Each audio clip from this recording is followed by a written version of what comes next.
मेरा नाम दीप चैतन्य है। आज मैं आप लोगों से नाइट्रिफिकेशंस एंड नाइट्रिफिकेशन प्रोसेस डिस्कस करेंगे। सो इसकी नीड क्यों पड़ी? इसकी नीड इसलिए पड़ी कि हमें जो अमोनिया एफ्लुएंट में आती है वो, और during the removal of BOD जो अमोनिया फॉर्म होता है वो उसे रिमूव करना होता है, otherwise it is very harmful for the treatments आप means for the R membranes and for the environment also. So we have to be remove this ammonia from the effluents. So इसमें actually what we need to remove ammonia from effluents. So हमें actually first of all में biomass चाहिए होता है, activated sales जिसे हम बोलते हैं, और हमें 2 टैंक्स चाहिए होते हैं जिसमें एक में एक्टिवेटेड सेल्स हो और उसमें एडिशन सिस्टम लगा हो होमोजीनियस, और 8 और टैंक्स चाहिए होते हैं जिसमें एक्टिवेटेड सेल्स हो बट वहाँ पे एडिशन नहीं हो रहा, ओनली फॉर द मिक्सिंग के लिए हमें एक मोटराइज एजिटेटर यूज कर सकते हैं। अब जो एफ्लुएंट आता है उसमें अमोनिया भी आया, बीओडी आया एंड अदर डिफरेंट पैरामीटर्स भी आए।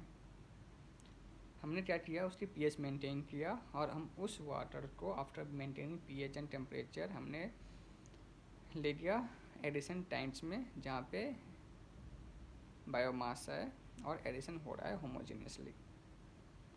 अब क्या होता है, जो इसमें बायोमास है वो ऑक्सीजन को यूज़ करके बीओडी को रिमूव करता है। अब बीओडी को रिमूव करता है means there is a reaction, ठीक है। और इसमें क्या होता है, जब रिएक्शन होता है तो उसमें एनर्जी जनरेट होता है, या तो एनर्जी हमें चाहिए रिएक्शंस के लिए या एनर्जी रिलीज होता है।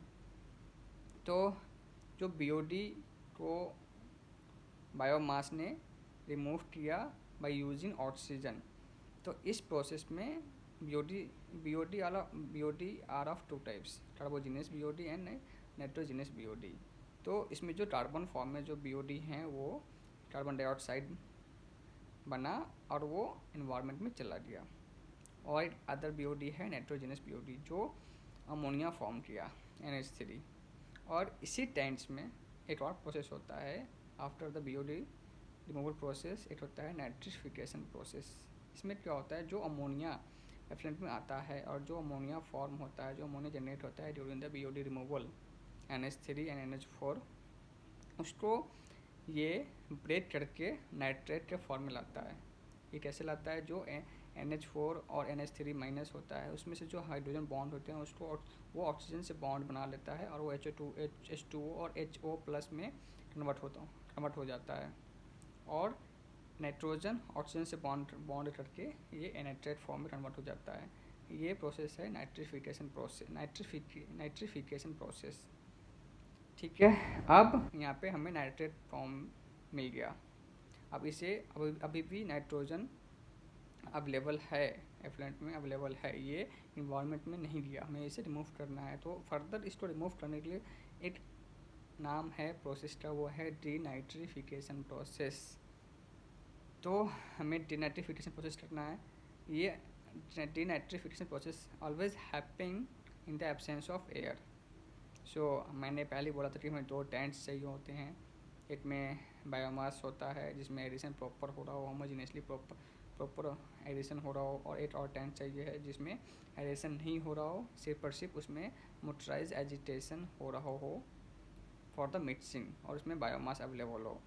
तो हम इस एफ्लुएंट को हम अदर टैंक्स में ले जाएंगे जहाँ पे एडिशन नहीं हो रहा, सिर्फ मिक्सिंग के लिए एजिटेशन हो रहा है, वहाँ पे लेके गए। वहाँ पे बैक्टीरिया है ऑलरेडी, बायोमास है, उसे सर्वाइव करना है।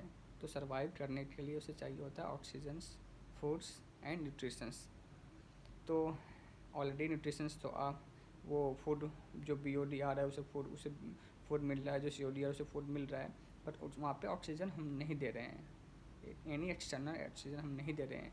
अब उसे सर्वाइव करना है, तो सर्वाइव करने के लिए जो नाइट्रेट आ रहा है एफ्लुएंट्स में, उस नाइट्रेट में से ऑक्सीजन को वो कंज्यूम करता है अपने आप को सर्वाइव करने के लिए, और उस ऑक्सीजन कंज्यूम करते ही नाइट्रोजन फ्री फॉर्म में हो जाता है, N2 फॉर्म में आ जाता है वो, और वो इन्वायरमेंट में रिलीज हो जाता है गैसेस फॉर्म। इस प्रोसेस को कहते हैं डीनाइट्रिफिकेशन प्रोसेस। और यही होता है nitrification and denitrification process. Thank you.